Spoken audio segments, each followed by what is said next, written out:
Have a good day mga bishi.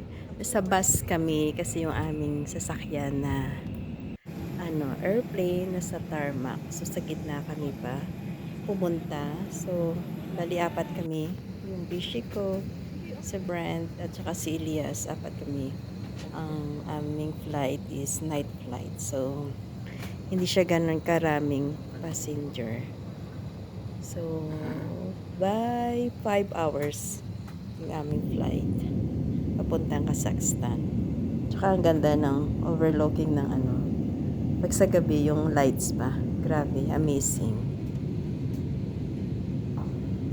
Grabe yung mga beshi kasi sa oras na ito grabe yung turbulence. Yung nagsishake yung airplane kasi malakas yung hangin tsaka yung ulan. Tapos yung katabi ko si Bishi ko, grabe yung nervous na takot daw siya. sabi ko nga ako rin kaso dabang takot din ako kaso talagang nag-relax lang ako kasi talagang matatakot ka sa sobrang yugyug ng airplane. At pagkatapos naman ng katakot-takot na nervous mo, ang ganda-ganda ng sunset. Sobrang ganda, nakaka-amaze. Yung sa taas ka, tapos makikita mo yung sunset. Sobrang ganda.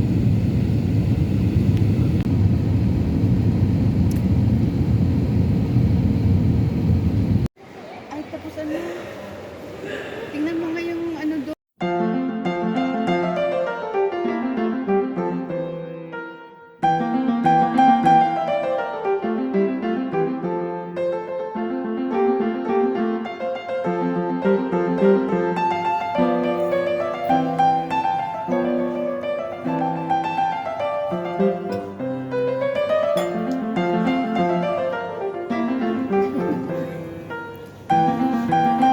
Ano picture?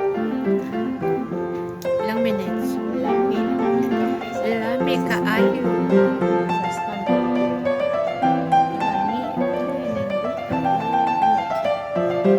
Nakakangawit kaya. May asawa yan. I-add mo ako. Yan.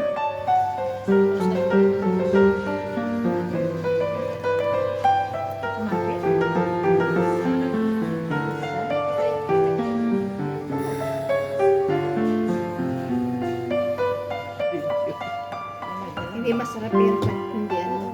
Hindi na maalala. Hindi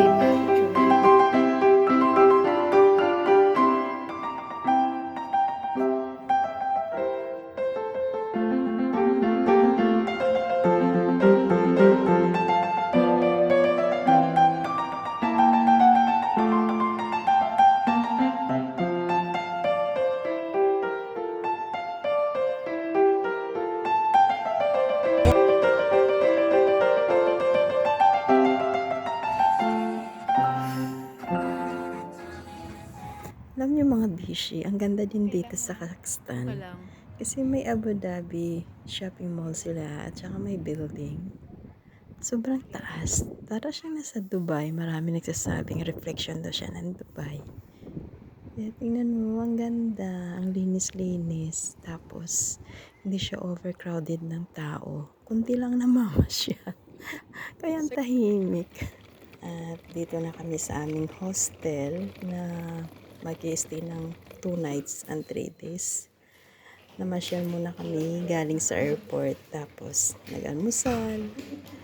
Tapos, bumalik kami ng Astana kasi 2 p.m. pa yung aming check-in. Ang aga namin dumating. 5:50 in the morning kami dumating sa airport ng Kazakhstan. So, yung aming check-in is 2 o'clock p.m. Kaya namasyal muna kami kumain ng breakfast bago kami nag-check-in. Mura lang yung binayaran namin at maganda at malinis siya.